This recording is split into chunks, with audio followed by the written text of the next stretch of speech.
Good morning to all of you. यहाँ पर हम लोग चर्चा करते हैं एडिटोरिया करंट अफेयर्स।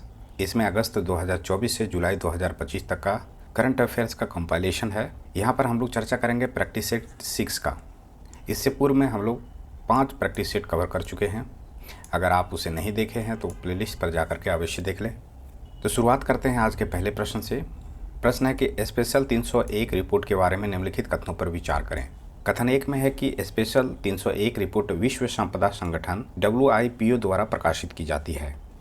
कथन 2 है कि 2005 में भारत को स्पेशल 301 रिपोर्ट में प्राथमिकता निगरानी सूची में रखा गया।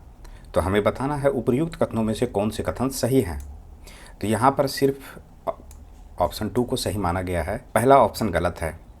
पहला ऑप्शन गलत क्यों है इसकी चर्चा करते हैं। तो स्पेशल 301 रिपोर्ट WIPO के द्वारा जारी नहीं किया जाता है, बल्कि USTR के द्वारा जारी किया जाता है। USTR का फुल फॉर्म क्या है? तो यूनाइटेड स्टेट्स ट्रेड रिप्रेजेंटेटिव। यह रिपोर्ट जो होता है वो हर साल जारी होता है, जिसमें विभिन्न देशों के बौद्धिक संपदा अधिकारों की यानी कि IPR की सुरक्षा और प्रवर्तन की स्थिति का आकलन किया जाता है। तो याद रखना है WIPO नहीं होगा, होगा क्या? USTR। नेक्स्ट है कि आवधिक श्रम बल सर्वेक्षण 2024 के संबंध में निम्नलिखित कथनों पर विचार करें। पहला है यह अंतर्राष्ट्रीय श्रम संगठन द्वारा जारी किया जाता है। दूसरा है इस रिपोर्ट के अनुसार भारत में शहरों में पुरुषों तथा महिलाओं दोनों की श्रम बल भागीदारी में वृद्धि हुई है। तो हमें यहाँ पर सत्य कथन को बताना है। तो दूसरा का ऑप्शन बी सही है, इसमें भी सिर्फ 2 सही है। पहला ऑप्शन यह अंतर्राष्ट्रीय श्रम संगठन द्वारा जारी किया जाता है, ये गलत है। तो याद रखना है MOSPI द्वारा ये जारी किया जाता है। भारत के संदर्भ में अगर इस तरह के प्रश्न अगर पूछा जाएगा तब होगा। Ministry of statistics and programme implementation होगा। अगले प्रश्न की ओर चलते हैं। प्रश्न है प्रधानमंत्री मुद्रा योजना कब प्रारंभ की गई थी? तो तीसरा का ऑप्शन बी है, 2015 में शुरुआत की गई थी। अगला है छठे बिम्स्टेक शिखर सम्मेलन के संबंध में निम्नलिखित कथनों पर विचार करें। यहाँ पर हमें सत्य कथन की पहचान करना है। तो चौथा का उत्तर है ऑप्शन डी, 1, 2 और 3 सही है कि इसकी अध्यक्षता थाईलैंड ने की। इसका विषय बिम्स्टेक समृद्धि, लचीला और खुला था। इसमें की गई घोषणा के अनुसार वर्ष 2027 में प्रथम बिम्स्टेक खेलों का आयोजन किया जाएगा। तो इस प्रकार से ये तीनों ऑप्शन जो है वो मूल रूप से सत्य है। अगला प्रश्न है सामाजिक सुरक्षा की स्थिति रिपोर्ट 2025 किसने जारी की? तो पांचवा का उत्तर है ऑप्शन ए, विश्व बैंक ने। निम्नलिखित में कौन सा राज्य वित्तीय वर्ष 2024-25 में भारत का सबसे बड़ा टेक्सटाइल निर्यातक बनकर उभरा है? तो 6 का उत्तर ऑप्शन बी है, तमिलनाडु। तमिलनाडु शीर्ष स्थान पर रहा टेक्सटाइल एक्सपोर्ट करने में। नेक्स्ट है कि हाल ही में किस देश ने भारत के साथ असैन्य परमाणु क्षेत्र में सहयोग बढ़ाने हेतु भारत में छोटे मॉड्यूलर रिएक्टर बनाने की घोषणा की, है ना? तो इसका उत्तर ऑप्शन ए होगा, संयुक्त राज्य अमेरिका। प्रश्न है IIM अहमदाबाद अपना पहला विदेशी परिसर सितंबर 2025 में कहाँ खोलेगा? तो 8 का उत्तर ऑप्शन सी है, दुबई में खोलेगा। ये इसका पहला विदेशी परिसर होगा। इस कारण से ये प्रश्न बन सकता है एग्जामिनेशन में। अगला प्रश्न है कि बिहार के मुख्यमंत्री नीतीश कुमार ने बिहार में आयोजित होने वाले खेलो इंडिया यूथ गेम्स 2025 के शुभंकर का अनावरण किस नाम से किया? तो इसका उत्तर है ऑप्शन सी, गज सिन्हा। नेक्स्ट है कि हाल ही में बिझिंजम अंतर्राष्ट्रीय बंदरगाह का उद्घाटन किया गया, यह भारत के किस राज्य में स्थित है? इसका उत्तर है ऑप्शन डी, केरल। नेक्स्ट है अप्रैल 2025 में माईगोव प्लेटफॉर्म पर भारत सरकार द्वारा लॉन्च किए गए AI चैटबॉट का नाम क्या है? तो इसका उत्तर है ऑप्शन बी, मित्र। प्रश्न है कि किस भारतीय बैंक ने RBI के साथ साझेदारी में डिजिटल रुपया स्मार्ट कार्ड लॉन्च किया? तो 12 का उत्तर है ऑप्शन ए, SBI ने। इसने डिजिटल रुपया स्मार्ट कार्ड लॉन्च किया है। नेक्स्ट है कि अप्रैल 2025 में कुंभकोणम पान के पत्ते को भौगोलिक संकेत यानी कि GI टैग प्रदान किया गया, यह किस राज्य से संबंधित है? तो 13 का उत्तर है ऑप्शन बी, तमिलनाडु।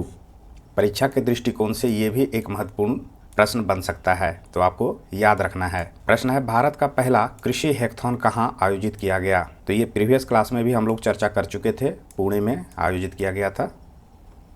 क्योंकि ये पहला कृषि हैकाथॉन है इसलिए यहाँ पर ये प्रश्न बना है। अगला है कि अप्रैल 2025 में वाइब कोडिंग चर्चा में रहा, यह किससे संबंधित है? तो 15 का उत्तर है option B, generative AI. Vibe coding का संबंध है जनरेटिव एआई से। नेक्स्ट है कि निम्नलिखित में से किस शहर ने भीख मांगने की प्रथा को सफलतापूर्वक समाप्त कर दिया और आधिकारिक तौर पर भारत का पहला भिखारी मुक्त शहर बन गया? तो आपको याद रखना है इंदौर होगा। नेक्स्ट है कि आईएनएस वर्षा जो अप्रैल 2025 में चर्चा में रहा, निम्नलिखित में क्या है? तो इसका उत्तर है ऑप्शन बी, परमाणु संचालित पनडुब्बियों का संचालन और रखरखाव का बेस। ये क्या है? बेस है। बेस क्या होता है? तो जहाँ पर पनडुब्बियाँ हो या पानी का जहाज़ हो वो विरामावस्था में रखा जाता है। यहाँ पर प्रश्न है कि निम्नलिखित कथनों पर विचार करें। बिल्कुल विचार करेंगे। पहला है कि बिहार की विधानसभा में महिला प्रतिनिधित्व का प्रतिशत राष्ट्रीय औसत पर 9% से अधिक है। दूसरा है कि बिहार में पंचायती राज संस्थाओं में महिला प्रतिनिधित्व 50% से अधिक है, जो 2006 में लागू आरक्षण नीति का परिणाम है। तो यहाँ पर दूसरा ऑप्शन सही है, पहला गलत है। पहला गलत होने का कारण है यहाँ पर 9% से अधिक नहीं होगा, 10% से अधिक होगा। तो इस कारण से केवल 2 सही होगा, 1 गलत होगा। याद रखना है कि 10% से अधिक होने का कारण क्या है? तो 243 सदस्यों वाली विधानसभा में लगभग या यूं कहें तो 25 महिला विधायक है। अगला प्रश्न है कि निम्नलिखित कथनों पर विचार करें। यहाँ पर है अप्रैल 2025 में भगवत गीता और नाट्य शास्त्र को यूनेस्को के memory of the world register में शामिल किया गया, जिससे भारत की कुल प्रविष्टियाँ 14 हो गई। और दूसरा है कि भगवत गीता को इस रजिस्टर में शामिल करने की पहल बिहार के सासाराम के डॉक्टर मयंक ने की, जो नालंदा विश्वविद्यालय के अध्यापक हैं। तो इसका उत्तर है ऑप्शन सी, दोनों कथन जो है वो सही है, क्योंकि हमें यहाँ पर सही कथन को बताना था। अगला है जिसमें अभिकथन ए है कि कानपुर अप्रैल 2000 में भारत के पहले टेक्सटाइल मशीन पार्क का घर बन गया। कारण, स्थापना का उद्देश्य घरेलू टेक्सटाइल मशीनरी उद्योग को बढ़ावा देना और आयात पर निर्भरता कम करना है। तो इसका उत्तर ऑप्शन ए है। ए और बी दोनों सही है और आर ए का सही स्पष्टीकरण है। नेक्स्ट है कि अप्रैल 2025 में सिमलीपाल टाइगर रिजर्व को भारत का 107वां राष्ट्रीय उद्यान घोषित किया गया। यह ओडिशा का राष्ट्रीय उद्यान है। तो 21 का उत्तर है दूसरा। नेक्स्ट है कि निम्नलिखित कथनों पर विचार करें। पहला है कि चीन द्वारा अप्रैल 2005 में परीक्षित गैर विखंडनीय हाइड्रोजन बम मैग्नीशियम हाइड्राइड का उपयोग करता है, जो पारंपरिक परमाणु हथियारों की तुलना में कोई रेडियोधर्मी प्रभाव उत्पन्न नहीं करता। दूसरा है कि यह एनपीटी और सीटीबीटी जैसे अंतर्राष्ट्रीय संधियों को दरकिनार कर सकता है। तो कौन से कथन सही है? तो 22 का उत्तर ऑप्शन सी है, दोनों कथन सही है। नेक्स्ट है कि 100% इलेक्ट्रिक वाहनों यानी ईवीज को अपनाने का लक्ष्य को किस देश ने प्राप्त किया? तो इसका उत्तर है ऑप्शन ए, नॉर्वे।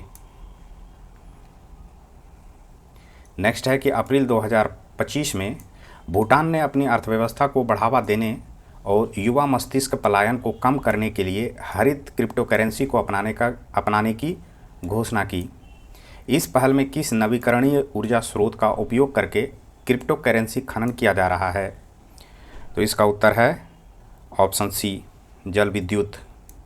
प्रश्न है, भारत के ऑपरेशन सिंदूर के जवाब में पाकिस्तान द्वारा हाल ही में शुरू किए गए ऑपरेशन का नाम क्या है, या यूं कहें तो नाम क्या था? तो उसका उत्तर ऑप्शन बी होगा, ऑपरेशन बनियान उल मारसूस। ये भी प्रश्न इम्पोर्टेंट है। अगला प्रश्न है कि अप्रैल 2025 में भारत किस देश को पीछे छोड़कर दुनिया का तीसरा सबसे बड़ा ऊर्जा उत्पादक बन गया? तो इसका उत्तर बी होगा, जापान। नेक्स्ट है कि निम्नलिखित कथनों पर विचार करें। यहाँ पर है कि मुख्यमंत्री नीरा संवर्धन योजना के तहत नीरा के फर्मेंटेशन को रोककर इसके शुद्ध और स्वास्थ्यवर्धक उपयोग को सुनिश्चित करना एक प्रमुख दायित्व है। नेक्स्ट है कि मुख्यमंत्री नीरा संवर्धन योजना के तहत मद्य निषेध विभाग के अधिकारियों को बिहार के विभिन्न जिलों में नीरा उत्पादन और बिक्री की निगरानी की जिम्मेदारी दी गई है।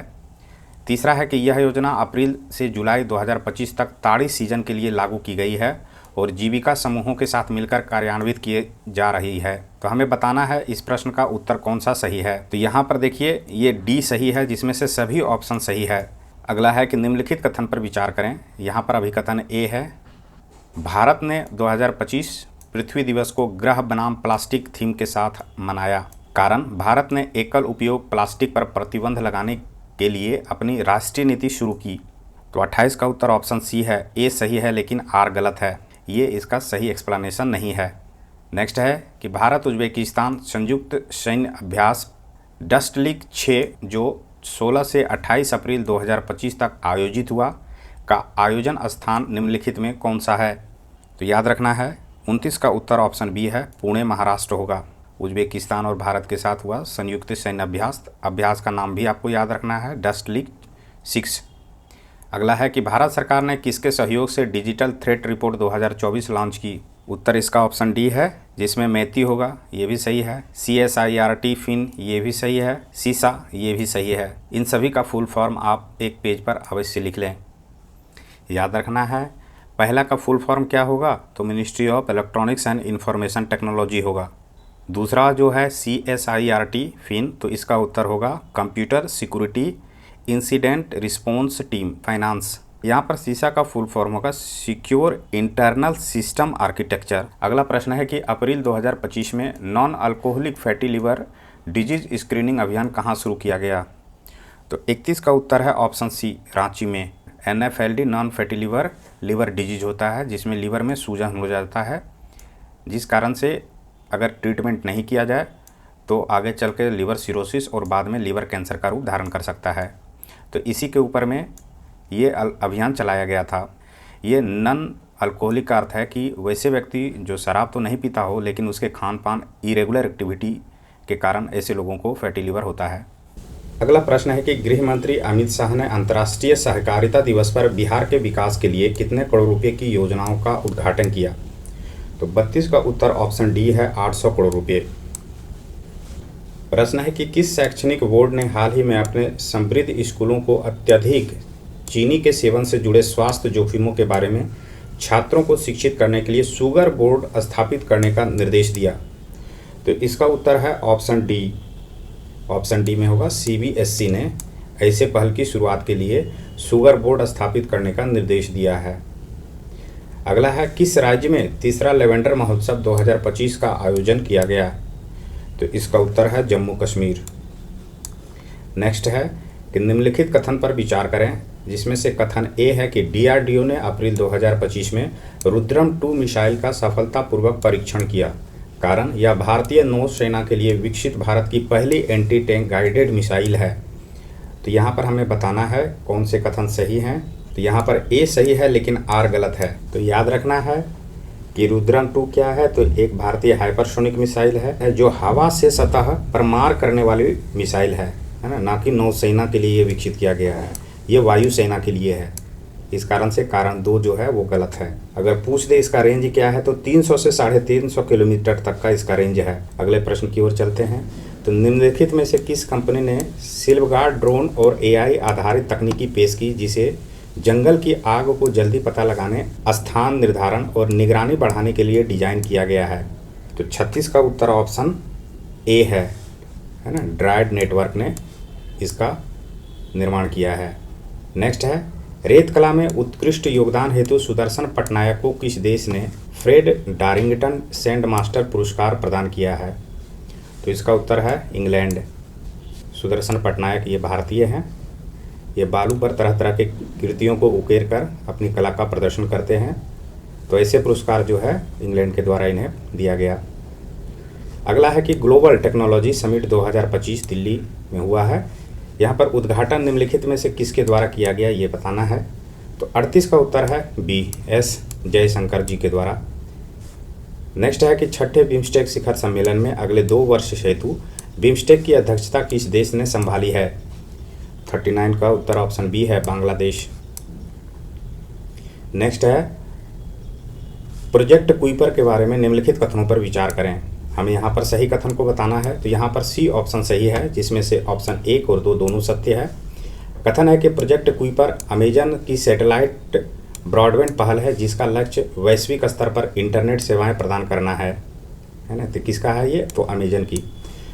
कथन 2 है कि परियोजना की योजना लो अर्थ ऑर्बिट यानी कि LEO में लगभग 3232 उपग्रह तैयार करने की है ना। तो कितने उपग्रह होंगे ये भी आपको ध्यान में रखना है, 3000 से अधिक। अगला है, निम्नलिखित में से कौन सा राज्य हॉकी इंडिया के सहयोग से पुरुष हॉकी हीरो एशिया कप 2025 की मेजबानी करेगा? तो इसका उत्तर ऑप्शन डी है, बिहार, है ना। ये भी प्रश्न बन सकता है। हाल ही में संयुक्त राज्य अमेरिका के किस शहर को 14 अप्रैल 2025 को डॉक्टर BR अम्बेडकर दिवस के रूप में घोषित किया है?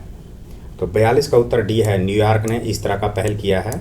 यहाँ पर 14 अप्रैल 2025 को डॉक्टर भीमराव अम्बेडकर दिवस के रूप में मनाया जाएगा, है ना। तो अमेरिका के न्यूयॉर्क होगा। अब तक सबसे बड़ा दुर्लभ मृदा धातु भंडार कहाँ खोजा गया है?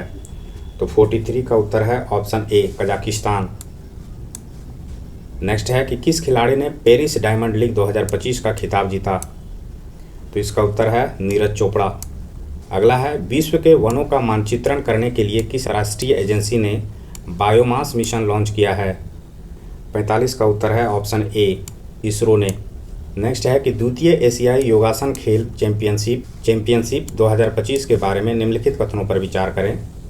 हमें यहाँ पर सही कथन बताना है। तो इसका उत्तर है, केवल एक कथन सत्य है कि भारत 83 स्वर्ण सहित 87 पदकों के साथ पदक तालिका में शीर्ष स्थान पर रहा। दूसरा ऑप्शन गलत क्यों है कि ये चैंपियनशिप जो है बैंकॉक या थाईलैंड में आयोजित नहीं किया गया था, ये भारत में नई दिल्ली में जो कि इंदिरा गांधी खेल परिसर है वहाँ पर आयोजित हुआ। तो इंडिया होगा यहाँ पर। अगला प्रश्न है कि 23 अप्रैल 2025 को शौर्य दिवस के अवसर पर पहली बार बिहार में निम्नलिखित में कहाँ सूर्य किरण एरोबेटिक शो का आयोजन किया गया? तो 47 का उत्तर ऑप्शन बी है, पटना होगा। नेक्स्ट है कि हाल ही में UIDAI ने किस राज्य को 2 श्रेणियों बच्चों के लिए अनिवार्य बायोमेट्रिक अपडेट और वयस्क आधार नामांकन सत्यापन के लिए सर्वश्रेष्ठ प्रदर्शन करने वाला राज्य घोषित किया? तो इसका उत्तर ऑप्शन सी है, मेघालय होगा, है ना। इसे याद रखना है। नेक्स्ट है कि फ्रेंच ओपन 2025 की महिला एकल विजेता कौन बनी? तो उत्तर होगा option B, Coco Gauff. Next है कि खेलो इंडिया यूथ गेम्स 2025 का उद्घाटन किसके द्वारा एवं कहाँ किया गया? इसका उत्तर प्रधानमंत्री होगा, है ना। पटना में उद्घाटन किया गया था, यानी कि बिहार में इसका उद्घाटन हुआ था। तो यहाँ पर हम लोगों ने चर्चा किया 50 महत्वपूर्ण MCQs करंट अफेयर्स को। अगर वीडियो पसंद आए तो कृपया लाइक करें, सब्सक्राइब नहीं किया है तो सब्सक्राइब अवश्य करें। मिलते हैं नेक्स्ट क्लास में, तब तक के लिए धन्यवाद।